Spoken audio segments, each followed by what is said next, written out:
या मेळाव्याच्या निमित्तानं काही दिवसांपूर्वी एक आपली परीक्षा होते एफकॅट आणि SSB, त्याचा निकाल लागला आणि आपल्या डोंबिवलीचा राहणारा यश महाजन याची एअरफोर्स ऑफिसर म्हणून नियुक्ती झाली.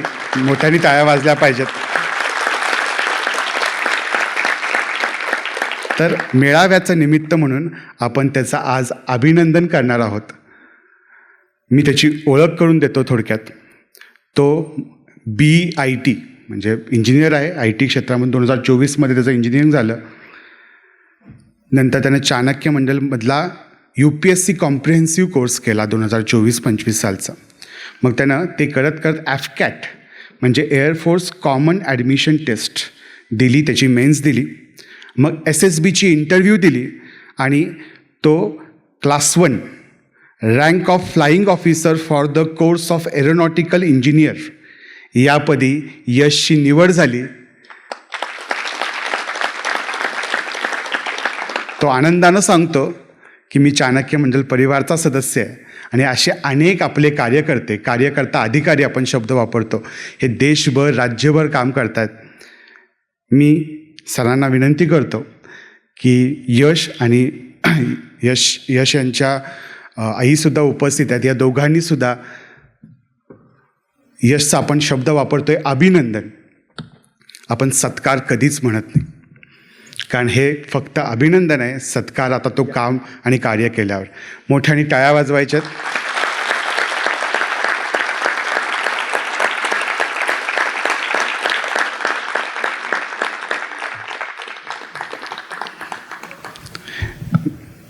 मी यशला विनंती करतो की त्याने आपले मनोगत व्यक्त करावे. व्यासपीठावरील आदरणीय धर्माधिकारी सर, त्रिवेदी सर, आपले चाणक्य मंडळ परिवारातले सगळे मार्गदर्शक, सगळे दादा ताई, उपस्थित पालक आणि माझ्या मित्रांना माझा नमस्कार. आज इथे तुमच्यासमोर उभं राहून बोलण्याचा, संवाद साधण्याचा मला फार आनंद होतो आहे. एक समाधान आहे की आपण जे ठरवलेलं ध्येय होतं त्याच्या एक पाऊल जवळ आपण गेलो आहे. पण हे असतानाच जसं सर नेहमी सांगतात की ही फक्त एक सुरुवात आहे, याची जाणीव देखील आहे. हा इथपर्यंतचा प्रवास was never a straight line. इंजिनिअरिंगच्या शेवटच्या वर्षाला असताना HALमध्ये मला इंटर्नशिप करायची एक ऑपॉर्च्युनिटी मिळाली.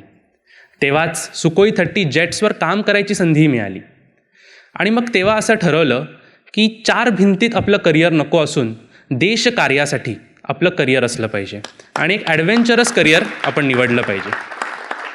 मग तेव्हाच शेवटच्या सेमिस्टरच्या आधी एफकॅट, CDS म्हणजेच कंबाईंड डिफेन्स सर्व्हिसेस आणि SSB या परीक्षांचा अभ्यास सुरू केला. लेखी परीक्षा दिली, पास झालो. त्याच्यानंतर SSB इंटरव्ह्यूही दिला, जो इंडियन आर्मीसाठी होता. तेव्हा इंटरव्ह्यूमध्येही रेकमेंड झालो. पण SSB नंतर एक मेडिकल्सचा स्टेज असतो. त्यामध्ये काही कारणाने एक मेडिकल इश्यू आल्यामुळे ऑल इंडिया रँक 81 असून मला तेव्हा इंडियन आर्मी जॉईन नाही करता आली. मेडिकल इश्यू पण असा होता की तो लगेच क्लिअर नव्हता होऊ शकत, त्याला पण एक 6-8 महिने लागणार होते. मग करायचं काय? तर आता सेकंड ऑप्शन म्हणून आपण UPSCचाही अभ्यास सुरू करूया. माझी आई शिक्षिका आहे. ती स्वामी विवेकानंद राष्ट्रीय शिक्षण संस्थेचे स्वामी विवेकानंद शाळेत जेव्हा सरांना तिकडे विवेकानंद पुरस्काराने गौरवलं होतं, तेव्हा सरांचं तिकडे एक भाषण झालेलं. तर त्या भाषणाचं इम्प्रेशन आईवर तेव्हापासून होतं. तर मग UPSC करायचं तर चाणक्य मंडळमधूनच, हे एक फिक्स होतं. मग आलो चाणक्यच्या सायन वास्तूच्या इथे, प्रवेशही घेतला, लेक्चर सुरूही झाले, सत्र सुरू झाली. पण तेव्हा पण मनात एक डिसअपॉइंटमेंट होती की यार आय वॉज ऑलमोस्ट देअर, पण आता हे परत मी मॉडर्न हिस्ट्री घेऊन बसलो आहे. तर ती एक डिसअपॉइंटमेंट असतानाच सरांची सत्र सुरू झाली. आणि माझा पर्सनल अनुभव असा आहे की सरांची सगळी सत्र ही वाईब्सवर चालतात. जरी त्या सत्रांना एक स्ट्रक्चर असेल, ते स्ट्रक्चर ही वाईब्स ठरवतात. आणि सर, आम्ही मुंबईची बॅच थोडी अजून लकी की आमचं सत्र असं 1-on-1 व्हायचं. आणि त्या सत्राचं नाव सरांच्या वर्गात होणाऱ्या नाव जरी असलं इंटरॅक्टिव्ह सेशन, तरी त्याच्यामध्ये आम्ही ब्रॅकेटमध्ये लिहायचो अभ्यास आणि बरंच काही. तर या बरंच काहीमध्ये ना, आपण जरी तो प्रश्न विचारलेला नसेल तरी त्या प्रश्नातून मिळणाऱ्या उत्तरामध्ये आपल्याला आपलं उत्तर मिळायचं. तर मला जी प्रश्न पडलेली की आता मी काय करू, आता मी पूर्ण शिफ्ट करू की दोघं एकत्र करू, याची नकळत मला उत्तर मिळत गेली. आणि फक्त सरांचीच सत्र नाही, तर आपल्या इतर फॅकल्टीची सत्र, त्यासोबतच आपल्या वास्तूचं वातावरणही त्यासाठी तेवढंच पुरेक होतं. सरांचे जे यूट्यूबवरचे प्लेलिस्ट आहेत, कार्यकर्ता अधिकारी असो, त्याच्यामधून मिळणारं एक इन्स्पिरेशन, सरांच्या किस्से कहाणी ऐकून एक मिळणारं मोटिवेशन, की अनेक आयुष्यात कठीण प्रसंग येतीलच, पण त्यांना सामोरं कसं जायचं. यानंतरच चाणक्यमधले मिळणारे संस्कार, वेळेचं महत्त्व, प्लॅनिंगचं महत्त्व, आपली उपासना, प्रार्थना, यातून मेंदूला मिळणारे पॉझिटिव्ह रिइन्फोर्समेंट्सही तेवढेच महत्त्वाचे होते. आणि हे सगळं समजून घेत परत एकदा एक पॉझिटिव्ह ॲटिट्यूड आला. परत एकदा म्हटलं की आपण UPSC सोबतच परत एकदा डिफेन्सच्या एक्झाम्स द्यायचाही प्रयत्न करू. त्यानंतर मग जसं सरांनी सांगितलं, air force common admission test AFCAT जिला म्हणतात, ती रिटर्न क्लिअर केली. त्याच्यानंतर परत SSBसाठी 1 AFSB देहरादून इथे गेलो. तेव्हा रेकमेंडही झालो आणि रेकमेंडनंतर यावेळेस मेडिकलचंही नीट झाले आणि आता ऑल इंडिया रँक 64 घेत मी या महिन्याअखेरीस एअरफोर्स अकॅडमी हैदराबादला जॉईन करेन. पण हे सगळं असताना चाणक्यमधून मिळालेले देशाबद्दलचं प्रेम आणि चाणक्यमधून मिळालेली शिकवण ही माझ्या आयुष्यभर सोबत राहील. एक सरांनी मला प्रश्नही दाखवला आपल्या एका मित्राचा. त्यांनी विचारलेलं की एअरफोर्समध्ये जायचं असेल तर मी काय काय करू पुढच्या 5 वर्षात. तर SSB ही प्रोसेस आहे ना, ही फक्त एक स्पर्धा परीक्षा नसून ही तुमच्या एक कॅरेक्टर डेव्हलपमेंट आणि पर्सनॅलिटीची पण टेस्ट आहे. तर ही टेस्ट काही तुम्ही 6 वर्ष अभ्यास करून किंवा 1 वर्ष अभ्यास करून नाही पूर्ण होणार. याच्यासाठी तुम्हाला लहानपणीपासूनचे संस्कार, तुमच्या ॲबिलिटीज, तुमचं कॅरेक्टर, तुमच्या छोट्या छोट्या सवयीही तितक्याच महत्त्वाच्या असतील. मला असं वाटतं की स्पर्धा परीक्षा हे त्या दिवशीचा परफॉर्मन्स नसून त्या दिवसापर्यंतची तुमचा परफॉर्मन्स, तुमची मेहनत, तुमचा ॲटिट्यूडही तितकाच महत्त्वाचा आहे. कारण खूप अप्स अँड डाऊन्स येतात. खूप वेळा खूप मुलं 1-1 मार्कासाठी राहून जातात किंवा दुसरं मेरिट आऊट होतात, मेरिटसाठी राहून जातात आणि त्यांना पुन्हा 0पासून सुरू करावं लागतं. तर तेव्हा तो पॉझिटिव्ह ॲटिट्यूड असणं, तेव्हा तो स्वतःवर विश्वास असणं हे खूप महत्त्वाचं आहे. तर मग आता तुम्हाला सांगताना मी एवढंच सांगेन की जे काही अप्स अँड डाऊन्स येतील, जे काही होईल, keep believing in your self and keep pushing your self forward.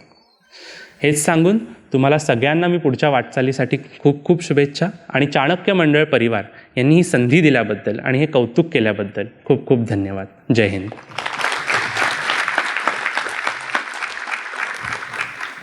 मी खरं तर सर जसं आता म्हणतात तसं मी विनंती करतो यश शाहींना, त्यांनी पण आपलं मनोगत व्यक्त करावं.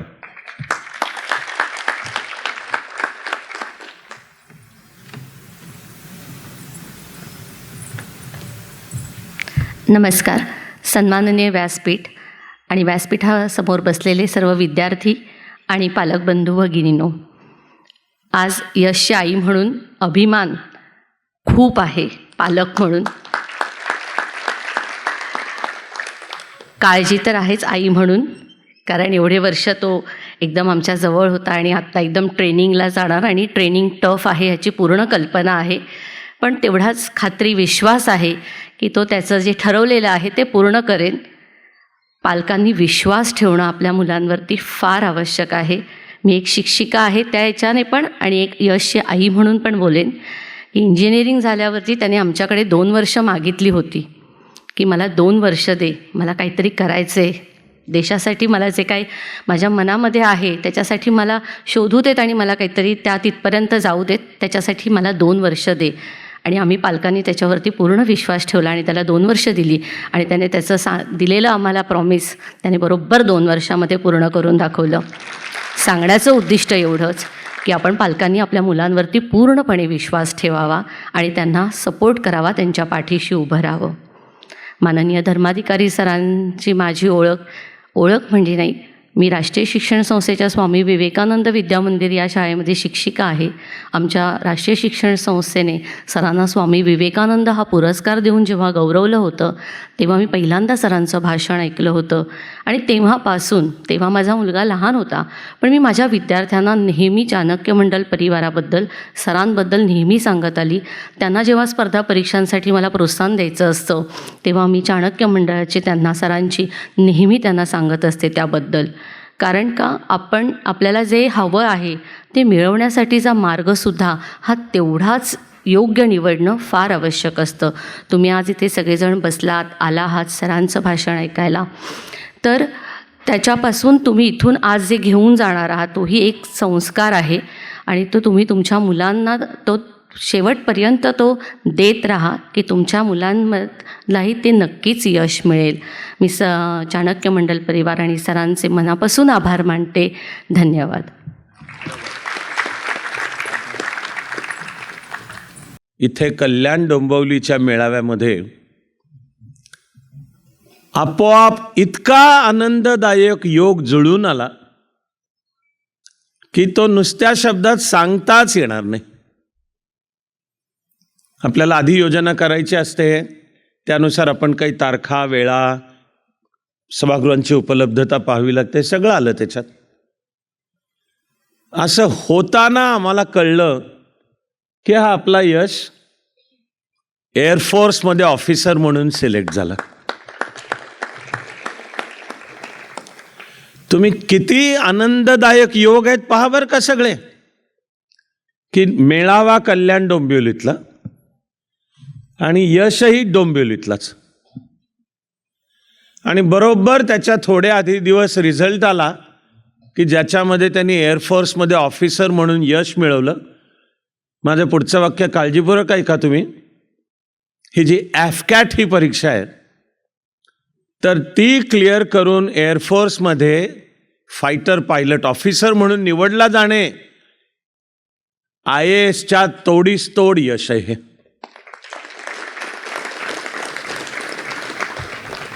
म्हणजे समाज, लोक कोणी जर असं समजून चालत असेल की UPSC भारतातली टफेस्ट परीक्षा आणि त्यामध्ये लाखो जण बसतात तेव्हा हजारभर होतात आणि त्यातले टॉप 100 म्हणजे IAS, ठीक आहे सगळं, पण मी कळून सवरून सांगतोय की एफकॅट क्लिअर करणे किमान बोलायचं तर इज इक्वल टू IAS. आणि यशच्या मनातली घरातल्या संस्कारांमध्ये मुळे सुद्धा पहिली मूळची भावना करिअरच्या द्वारा देशभक्ती. पण आव्हान खुणावणारं क्षितिज काय, मला माझ्या देशाकरता काही मला करायचं आहे, आपल्याला सगळ्यांना करायचं आहे. पहा तुम्ही त्या एका गोष्टीमध्ये आपोआप किती जुळून आलेत योग. 10वी 12वी शिकायचं आहे, आर्ट्स का सायन्स का कॉमर्स, त्यातल्या सायन्सला गेलो तर PCB का PCM का तूर्त दोन्ही घेऊ, बरं ते घेतल्यानंतर नीट आणि CET देऊ, ती नीट झाली म्हणजे भरून पावलं. आता पुढल्या रविवारी काय होतं बघायचं, करायचं ना आपल्याला सगळ्यांना. त्या करण्यामागचा मुख्य भाव कॉन्शियसनेस, की हे जे मी करणार आहे व्यक्तिमत्वाचाही विकास, एक तरतरीत, प्रसन्न, कॉन्फिडंट आणि अंगावर पडतील त्या जबाबदाऱ्या समर्थपणे पेलण्याचा आत्मविश्वास असलेलं व्यक्तिमत्व, ते मिळवायचंही आहे. आधी शैक्षणिक आणि नंतर व्यावसायिक करिअर करायचंही आहे. इतकंच काय, माणूस म्हणून आपल्याला प्रत्येकालाच सन्मानाने जगण्यासाठी पायावर उभं राहायचं आहे, पुरेसा आणि सन्मार्गाने पैसा पण कमवायचा आहे. पाहिजे ना सगळं, बरोबर आहे ना, मिळव ना, आणि ती शुभेच्छा आहे ना, तो पहिला सगळ्यात महत्त्वाचा त्यासाठीच मुद्दा आहे.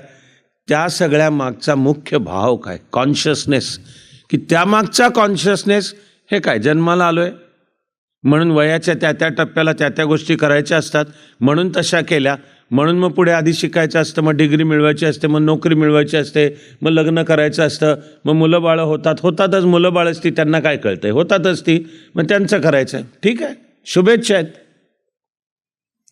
पण ज्या जगण्यामागचे मुख्य भाव, हे जे मी करीन त्याच्यात मला देशाची सेवा करायची, हे स्वप्न पडणे, असं पडलेला यश. आणि मी पुन्हा म्हणतोय की घरातले संस्कार किती तऱ्हांचे. मी तुम्हाला हे सांगतोय की आजच्या मेळाव्याचं आपोआप बहुतेक सगळं काय ते हे यशला मिळालेलं यश. त्यामुळे आज तो आईसहित इथे असणे, यात सगळ्या प्रश्नांची उत्तरं आली.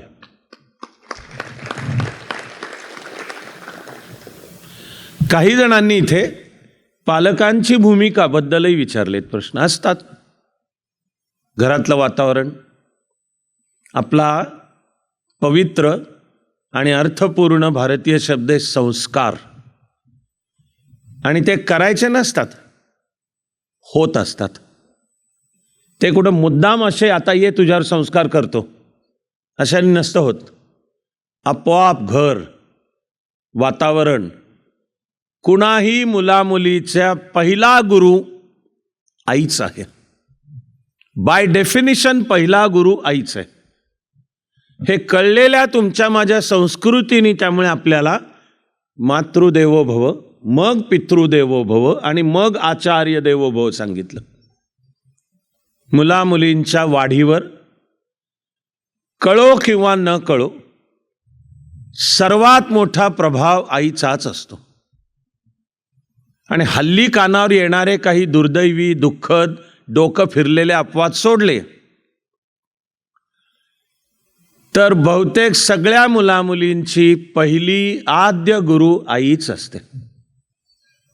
आणि मुलं घडतात ते आपोआप आहे की पहिले घरातलंच वातावरण काय आहे. आपोआप आईवडिलांच्या वागण्यात, हा नुसतं शब्दात नाही, वागण्यात काय येतंय ते मुलं पिकअप करत असतात. तेव्हा मी करीन त्या करिअरमध्ये काहीतरी देशाची जाणीव आणि त्या करिअरच्या द्वारा मी देशाची सेवा करीन हे मिळतं. हे आज यश आणि त्याच्या आईच्या उपस्थितीच्या निमित्ताने आपल्याला आपोआप समोर येतं. पालकांची भूमिका. यश एअरफोर्सला सिलेक्ट झाला. मी जाणून घेणार आहे त्याच्याकडनं अधिक डिटेल्स. इंजिनिअरिंगची ब्रँच आहे का फायटर पायलट होशील? एरोनॉटिकल इंजिनिअरिंग एकदम महत्त्वाची ब्रँच आहे एरोनॉटिकल इंजिनिअरिंग. सहज मी तुम्हाला आठवण करून देतो. भारताचा अवकाशात गेलेला पहिला माणूस, पहिला भारतीय राकेश शर्मा. राकेश शर्मा हे एअरफोर्समधले ऑफिसर आणि आधी एअरफोर्समध्ये एरोनॉटिकल इंजिनिअरिंग. आणि आत्ता आपली रशियाबरोबर एक संयुक्त मोहीम झाली अवकाशामध्ये सदेह मनुष्ययान पाठवण्याची.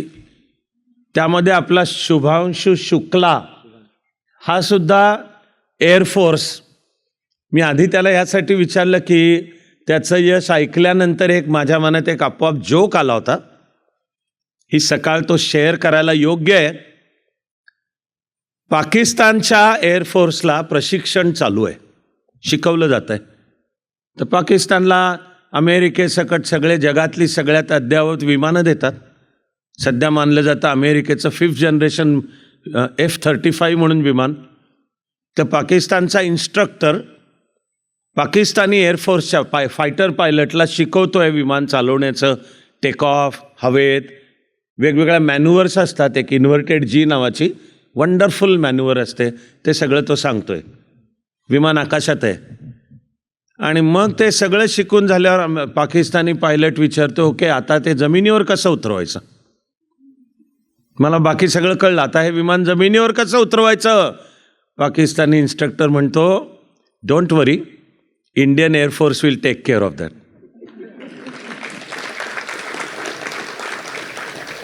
आपला हा यश असं हे इंडियन एअरफोर्स जॉईन करायला निघालाय. युद्धतंत्र बदलत आहे. ऑपरेशन सिंदूरमध्ये ते सगळ्या भारताने पाहिलं. आता प्रत्यक्ष पायलटला किती जावं लागेल का मुख्य ड्रोन्सच्या द्वारा आणि वेगवेगळी मिसाईल्स. आणि तरी गेल्या 3-4 दिवसात तुम्ही सगळ्यांनी पण एक बातमीची दखल घेतलेली असणं जागरूक या नात्याने माझी पण अपेक्षा आहे की असली पाहिजे. ते म्हणजे भारताने सीमांवर 12 अण्वस्त्र तैनात केली. तैनात त्याला इंग्लिशमधला शास्त्रीय शब्द आहे कॅनिस्टराइज्ड, की म्हणजे आता की बटन दाबलं तर हे निघणार, अशी तयार ठेवली जात नाहीत. अण्वस्त्र विखुरलेल्या अवस्थेत ठेवली जातात, स्पेअर पार्ट्स. पण 12 आता अण्वस्त्र तैनातच केली. हा गंभीर आहे. मी कधीतरी लवकरच यूट्यूबवर एक वेगळा पीस करणार आहे त्यावर. पण भारताने जगाला एक संदेश दिला की गडबड नाही पाहिजे. तो पाकिस्तानला आहे, तो चीनला आहे. इलाज ठेवला नाही तर मग तो ट्रम्पच्या अमेरिकेला सुद्धा तो मेसेज आहे. आपली जी अग्नी 6ची रेंज 10,000 किलोमीटर. थोडक्यात भारताकडे जगातल्या कुठल्याही टार्गेटवर बॉम्ब टाकण्याची आता कपॅसिटी आहे. मी बोलण्याचं कारण यशचं यश, त्यामागचं सायन्स हे एरोनॉटिकल इंजिनिअरिंग ते आणि स्पेस टेक्नॉलॉजी याचं सुद्धा अशी डायरेक्ट रिलेशनशिप आहे.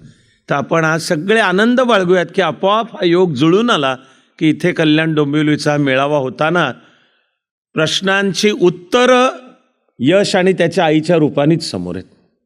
आणि मग मी जेव्हा म्हणतोय की सर्वांना सर्व काळ सर्व शुभेच्छा मुख्य मुद्दा आहे, तर तो मुख्य मुद्दा की या यशप्रमाणे तुम्हा सर्वांना सुद्धा जीवनाच्या आपापल्या क्षेत्रात असं यश मिळो ही मुख्य शुभेच्छा आहे.